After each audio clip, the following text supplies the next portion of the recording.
Hi everyone, আসসালামু আলাইকুম। কেমন আছেন সবাই? আলহামদুলিল্লাহ, আমরাও আল্লাহর রহমতে ভালো আছি। আজ তাবিয়া বায়না করেছে সে কাশফুল দেখতে যাবে। চলো না হারিয়ে যাই সেই দূর অজানায়, যেখানে ফেলে আসা স্মৃতিগুলো খুঁজে পাওয়া যায়, যদি কখনো কিছু ফিরে পাওয়া যেত। এই যে বসে আছেন, ইনি হলে আমার ছেলে, নাম হলো আতিফ। ওকে বড় করেছে আমার কোনো কষ্টই হয়নি, তখন আমি স্টুডেন্ট ছিলাম। আর এই যে গ্র্যাজুয়েট করা মায়ের সন্তান, চাল ধুয়ে দিয়ে এসে আমি তাকে খাওয়ানো শুরু করছি। এই যে আমার ভাত রান্না হয়ে গেছে, আর সে এখনও খাচ্ছে। তারপরে তার খাওয়াই শেষ হয় না। এদিকে ভাজিটাও এই যে প্রায় হয়ে গেছে, সে যে কতক্ষণ ধরে খাবে। আর আমার রাগে তো এই যে তেলের উপর মাছ দিলে যেমন হয়, মাঝে মাঝে মেজাজটা তেমনই হয়ে যায়। মেয়েকে খাওয়াচ্ছি, রান্না করতেছি, আর এই যে মাঝে সাঝে বেলকনিতে আসি যে আমার গাছগুলোকে একটু দেখে যাই। এটা হলো মানসিক শান্তি, চোখের শান্তি, অনেকটাই ভালো লাগা কাজ করে এদেরকে দেখলে। এই যে মাছের ঝোল করতেছিলাম, ঝোলে হালকা করে আঁচ দিয়ে, চুলার আঁচ হালকা করে দিয়ে ঢেকে দিয়ে রেখে দিয়ে গেছিলাম। এই প্রায় হয়ে গেছে। এই যে চুলা বন্ধ করে দিলেই হয়ে যাবে আমার মাছ রান্না। এভাবেই চলে প্রতিটা মায়ের প্রতিদিনকের জীবনের গল্প। বিকেলে যে তাবিয়াকে নিয়ে কাশফুল দেখতে যাচ্ছিলাম, যেতে যেতে দেখলাম একটা মেয়ে আবার কাশফুল হাতে নিয়ে যাচ্ছে। সে তো আরও খুশি, আমাকে এক্ষুনি কাশবনে নিয়ে চলো।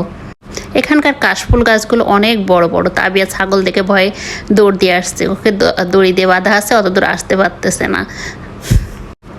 পাশের একটা ছেলে আবার কাঁচি নিয়ে চলে আসছে কাশফুল কাটার জন্য।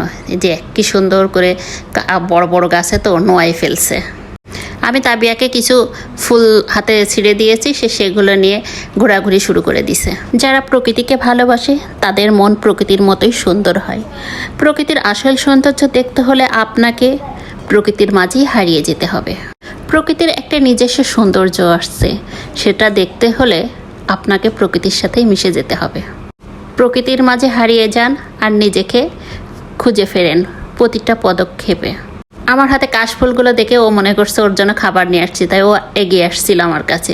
এই যে মেয়ে দুটোই সাইডে যাচ্ছিল, এবার ওদের দিকে এগিয়ে গেছে। প্রকৃতির মাঝে নিজেকে বিলিয়ে দিন আর উপভোগ করুন আপনার জীবনের সেরা অনুভূতিটুকু। প্রকৃতির সৌন্দর্য এমন এক উপহার, একেবারে স্রষ্টা প্রদত্ত উপহার। এর গুণগান করে শেষ করা যায় না। প্রকৃতি আমাদের শিথিল হতে দেয় না, সবসময় আমাদের প্রাণবন্ত করেই রাখে। প্রকৃতির মাঝে দুর্দান্ত কিছু রয়েছে যা প্রকৃতি প্রেমীদের খুব টানে।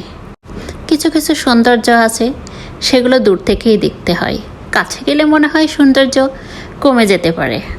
সৎ থাকো, সুন্দর থাকো, কখনো ঝরে পড়ো না। তো আজ এই পর্যন্ত। আমাদের ব্লগটা কেমন লাগছে? ভালো লাগলে অবশ্যই লাইক, কমেন্ট, শেয়ার করে দেবেন। সবাই সুস্থ থাকবেন, ভালো থাকবেন। আল্লাহ হাফিজ।